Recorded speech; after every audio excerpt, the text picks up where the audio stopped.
They waited decades for him. The court burned through queens, treaties, and oaths. Henry VIII tore apart England's religious foundation, dismembered his own marriage, executed one wife, exiled another, all in pursuit of one thing, a living male heir.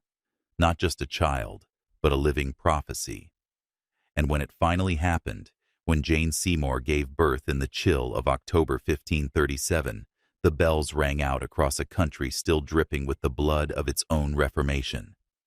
The child was named Edward, and his father wept. Not because he feared for Jane's life, which slipped away 12 days later from puerperal fever, but because the succession had at last been secured.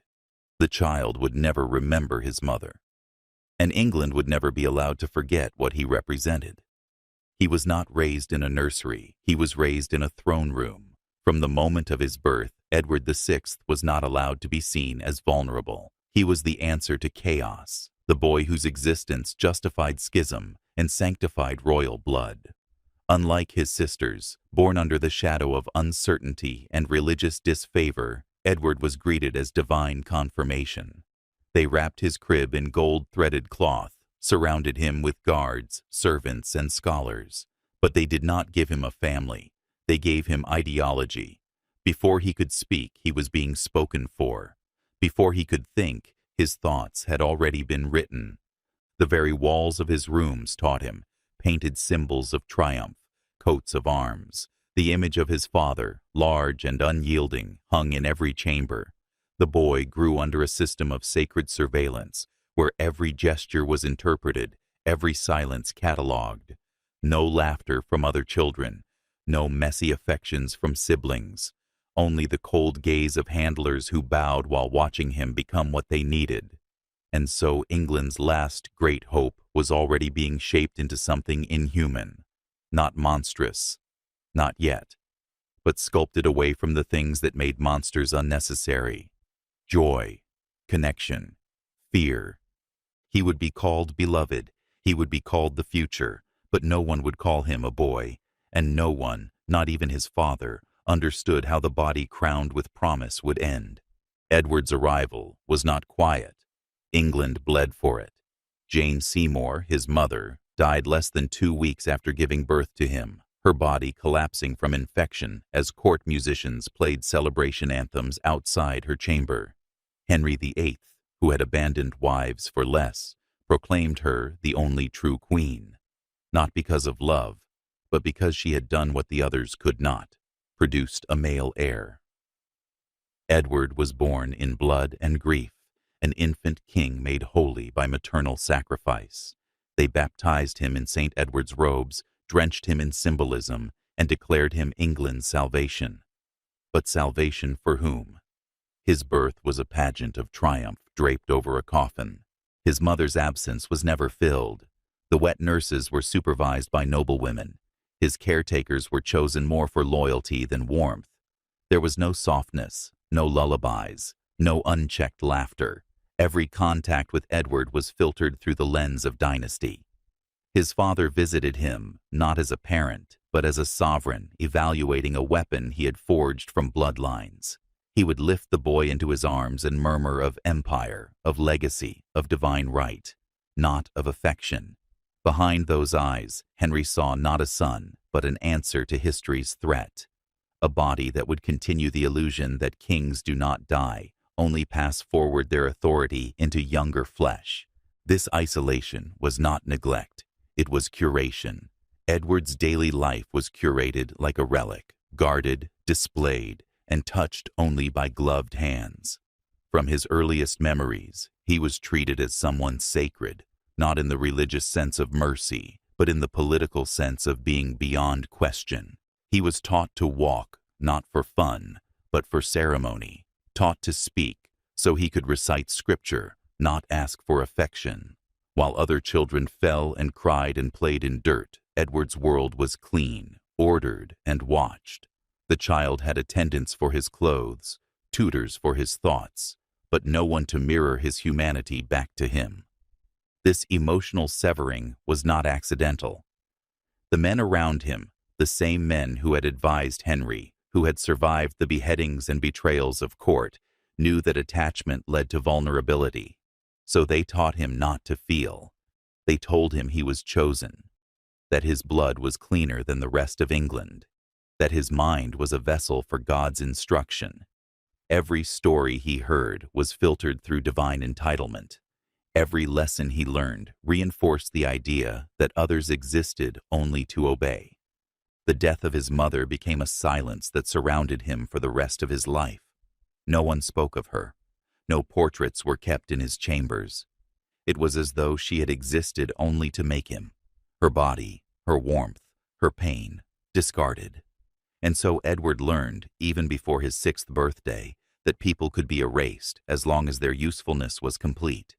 He was a boy birthed by disappearance, a prince raised not by presence, but by ghosts. He was 6 when they began to dismantle his mind in earnest. John Check, Richard Cox, Roger Ascham, names that would later be remembered as scholars and reformers, were not brought to Edward's chamber to educate a child. They were brought to engineer a ruler. The boy who had never known the touch of a sibling's laugh or the sting of unfiltered consequence was now submerged in an academic crucible where the purpose of learning was not understanding, but obedience. There was no fairy tale, no fable, no curiosity. Edward was not taught how to think, only what to believe, and belief, he was told, must never waver. They taught him Greek and Latin not to read the poets, but to dissect Scripture. They gave him theological treatises rather than children's stories, filled his mind with images of burning martyrs and apostates who screamed as they died, warnings disguised as parables. His understanding of the world narrowed into a singular blinding lens. Protestant purity was divine will, and everything else was filth to be purged. By the age of 8, Edward could argue that Catholicism was not just wrong, but evil. He could quote Paul and Calvin, cite counsels and condemnations, all with the tranquil tone of a child who believed he was repeating God's voice. What they gave him in theological sophistication, they stole from him in emotional humanity. There were no peers in his daily life, no children his age with whom to invent games or share secrets. The only people who touched him were adults who bowed first. He was never contradicted. His questions were met not with answers, but with deference. He was not corrected. He was praised. Even when he misjudged, it was called vision. Even when he showed cruelty, it was reframed as strength. He began to believe he was not only right, but incapable of being wrong. This was not education. It was isolation weaponized. And in that cold vacuum, something irreversible took root. Edward did not cry for his dead mother. He did not ask after his banished sisters.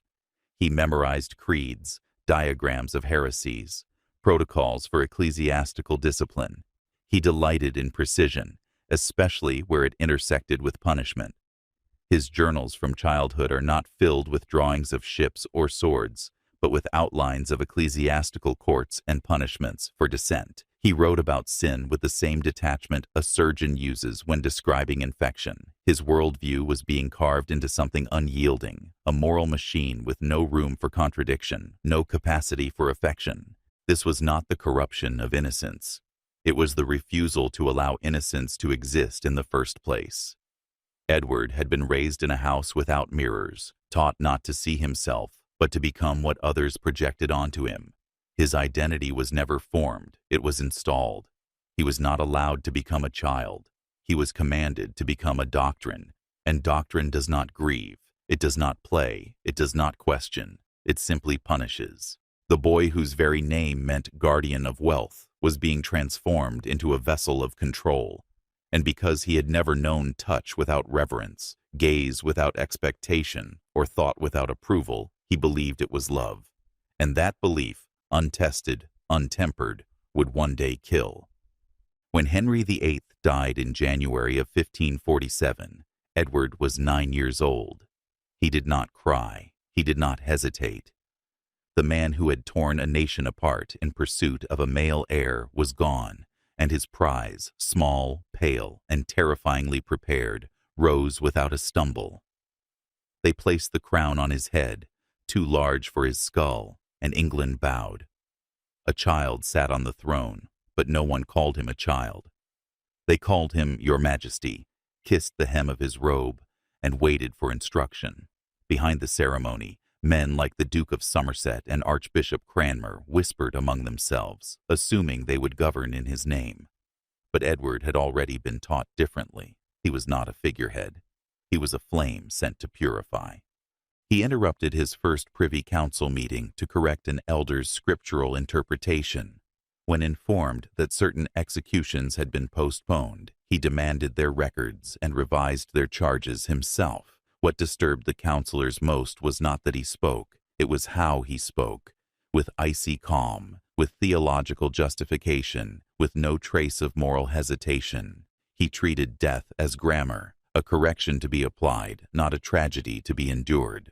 When asked to sign a writ for the hanging of a convicted heretic, he did so without blinking, noting in the margin that it might be improved if the condemned were publicly flayed first. This was not a tyrant who stumbled into cruelty. This was a boy who had been told that cruelty, when aligned with doctrine, was virtue.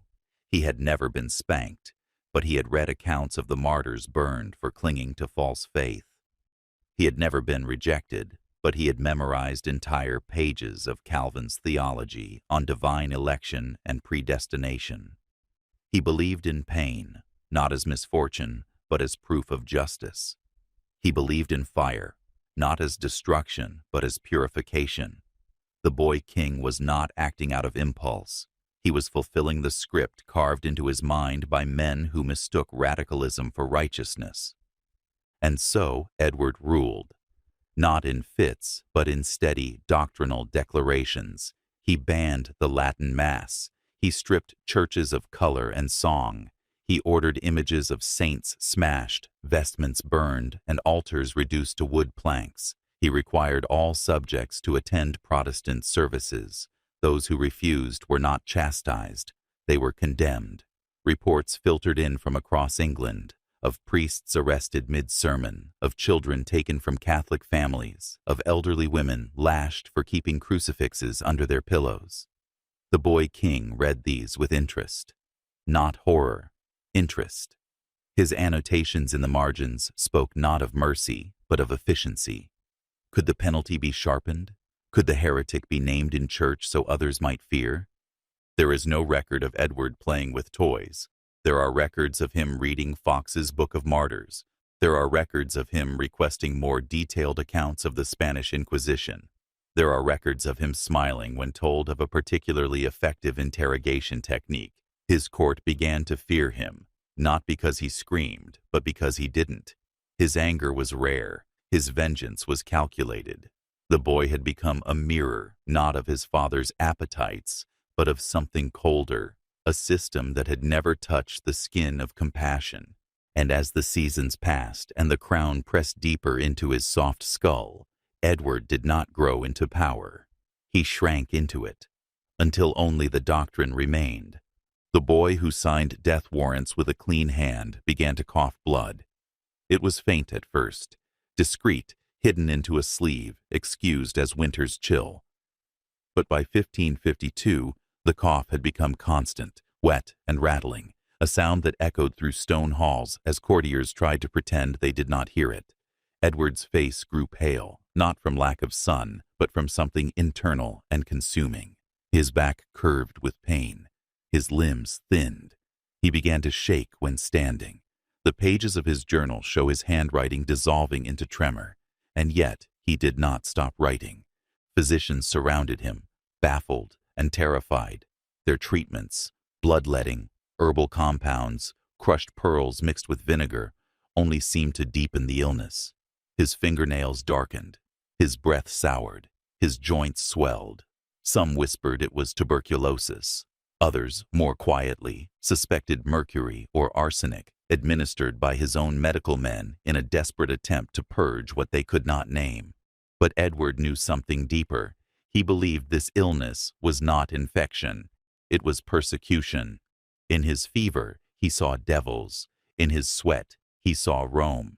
He became convinced that the pain in his bones was divine war, that God had allowed his body to break so that his soul could remain pure. Rather than slow his rule, the sickness intensified his zeal. From his bed, he issued orders. Religious inspections became more invasive. Punishments grew sharper. Informants were rewarded more lavishly. He read reports on dissenters with eyes ringed by sleepless hollows and underlined the names of families who would need to be re-educated. The more he weakened, the more he needed to act. And because his voice was now cracked and his flesh no longer obeyed him, he ruled through documents, long, brutal memoranda that described not governance, but purification. The pain made him feel closer to God, and the more he suffered, the more he punished others for not suffering enough. Witnesses described the boy monarch's skin taking on a greenish pallor. His lips peeled, his gums bled. He sweated through sheets nightly, and his hair came out in soft handfuls, leaving behind patches of exposed, mottled scalp. His room began to stink, faint at first, then undeniable. Courtiers would enter, bowing low, but flinch at the odor beneath the perfumes. And still, Edward gave sermons. Still, he dictated letters. Still, he asked after traitors and dissenters, and insisted that his successors maintain the doctrinal purity he had built. He would not allow death to interrupt his kingdom, not even his own. But the rot had begun, and it could not be expelled by prayer. Edward VI, King of England, was not dying with grace. He was decaying in defiance. His organs failed in sequence, quietly, like courtiers leaving a doomed feast. His skin thinned and bruised beneath even the weight of linen. And yet he continued to rule. His death was no longer an event. It was a condition, a long, invasive presence, and his body, the sacred vessel for England's future, was now a site of visible collapse. He had been raised to believe he was incorruptible, but his breath smelled of death, and his spine no longer held the weight of robes. The boy was failing, and no one, not even he, could stop it. The crown, which had once steadied Edward, now pressed into his skull like an iron brand. He could not sleep. He could not eat. His body had become a furnace of fevers, lesions, and discharges no longer spoken of aloud. And yet his mind, cracked and flickering, burned hotter than ever. He had read the Book of Kings. He knew what happened to monarchies when they faltered. And worse, he knew what would happen to England if he died. Mary would inherit, a Catholic, a traitor to the Reformation, his own sister, the child of Catherine of Aragon. To Edward, this was not succession, it was apocalypse. In his bedchamber, surrounded by damp cloth and the stench of spoiled breath, the boy began drafting names. Names of those who would carry out his will. Names of those who would resist and be punished. He summoned lawyers to his bedside, their hands trembling not just from reverence, but from the smell of what he had become. They wrote down his wishes. Mary was to be excluded. Elizabeth questioned. And Lady Jane Grey, young, Protestant, controllable, would be named his heir. Edward dictated legal justifications with a voice that rasped between gasps. The room where he lay dying became a command center for a theological coup. His fever dreams were no longer dreams. They spilled onto parchment. He described mass arrests, the razing of Catholic properties, the trial of bishops, the torture of recusants. He envisioned a New England baptized in suffering. His letters from this period are not those of a child. They are the final ravings of a monarch who believed that mercy was treason and hesitation, a sin. He begged his allies not to weep, but to act, to carry forward the machinery of purification, even after his body collapsed. He called them soldiers of God. He called Mary the whore of Babylon. He called himself Elijah. No physician could quiet him. Laudanum brought only half sleep, from which he emerged more furious, more insistent. He scrawled prayers that sounded like curses. He dictated sermons that no one would ever read aloud. His skin split and bled, and still he spoke. When his voice failed, he gestured with shaking hands toward the names of those he wanted exiled, imprisoned, or killed. He was dying, and yet, in those final days, he tried to govern more completely than ever, as if controlling the end could redeem what was slipping out of his hands. One morning, a nurse found him collapsed beside his bed. He had tried to stand during the night to write something new. A document, a warning, a command. His fingers had bled into the page. The words smeared, illegible. The boy was falling into death, but not with surrender. He clutched power with blistered hands. He raged not against the dark, but against what he believed was betrayal by flesh. He had never understood that he was mortal. Now, as his organs failed, as pus and blood leaked beneath his garments, he realized it too late. He did not fear dying. He feared leaving England in the hands of those he hated. And so his final agony was not physical pain. It was the knowledge that he could no longer control what came next. By the final weeks of his life, Edward VI was no longer referred to as the Boy King by his courtiers. Among the whispering halls of Whitehall and Hampton Court, he had acquired a different title, unspoken in public, muttered only behind closed doors, the Hollow One. His skin had thinned to parchment. The veins in his hands had turned a sickening black. His hair, once fair and soft, had fallen out in clumps. But it was not his appearance that disturbed those around him. It was the smell. The rot had reached the surface. The royal chambers, once perfumed with spices and rose oil, now carried a rancid sourness, a mixture of infection, fecal seepage, and chemical desperation. Courtiers entered with perfumed gloves, held cloths to their faces, and bowed in silence, their stomachs twisting with nausea and fear. None of them spoke of what they smelled. To name it would be to admit that the divine vessel of England's future was decomposing while still alive. And yet Edward did not hide. He insisted that his council visit him daily. He summoned his ministers to his bedchamber, his fingers wrapped in blood-stiffened linens, his voice a cracked whisper. They stood around him as if before a relic, unsure whether to kneel or flee. His gaze, now sunken and watery, still darted from face to face, searching for betrayal. His questions were no longer political. They were doctrinal. Were the heretics still being hunted? Was Mary's arrest prepared? Were the masses still sung in English, not Latin? He could barely breathe, yet demanded reports. When his voice failed, he wrote, shaky, slanted letters in a hand half-eaten by tremor.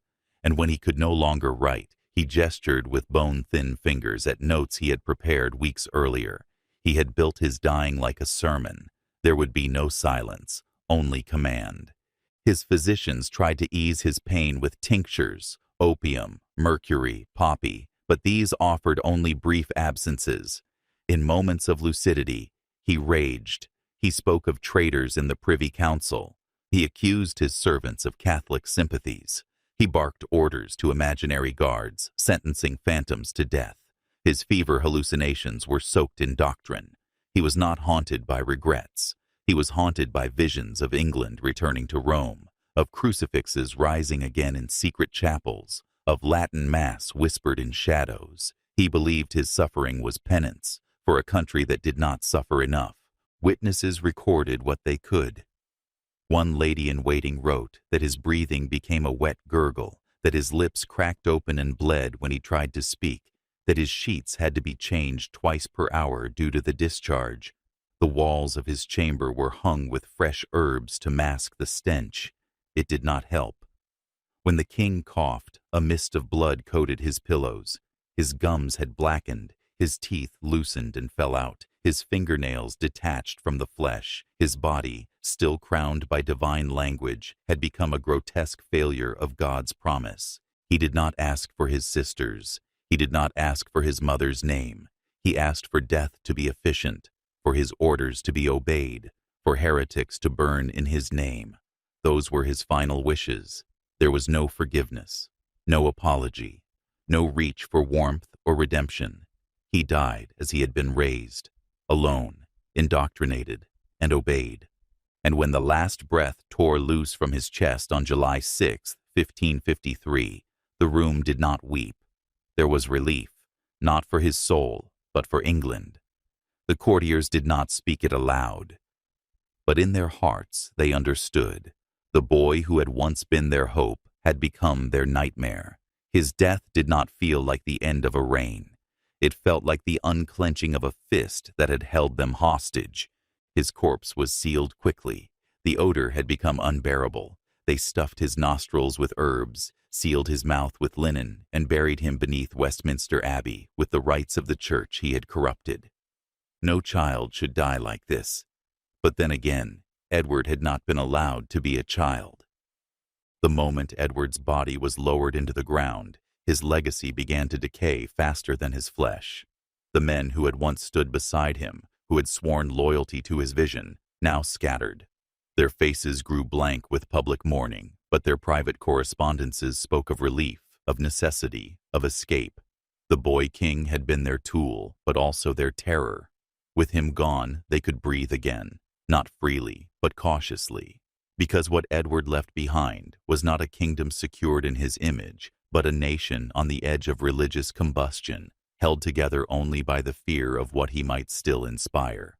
His intended successor, Lady Jane Grey, reigned for 9 days, no more. The Protestant dream Edward had tried to enforce with fevered hands collapsed under its own weight. The people did not rise for it. The nobles did not die for it. Even his most radical advisers faltered, sensing that without Edward's obsessive will, the entire structure would implode. And it did. Mary rose, not through sedition, but through inevitability. The very extremism Edward had championed made her the more stable option. The girl he had hated, plotted against, dreamed of burning, was now queen. Mary did not need to smear him. She did not need to rewrite his history. The truth of his reign was already self-condemned. The empty churches, the silenced priests, the destroyed relics, the informant networks, the interrogations, the children who reported their parents. These remained as ash under the altar stones. England had lived through a monarchy of precision without mercy. What followed, under Mary, would be called bloody, but what preceded it had been bloodless only in the way a blade is before it cuts. Edward's writings were collected, sealed, and in many cases quietly forgotten. His journal, once praised as evidence of genius, was now read with unease, too detailed, too cruel.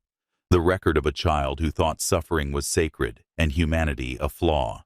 His proclamations, once thundered from pulpits, were now replaced with new liturgies. Latin returned. Candles were relit. The Virgin was sung again, and no one raised their voice to defend the dead boy in Westminster.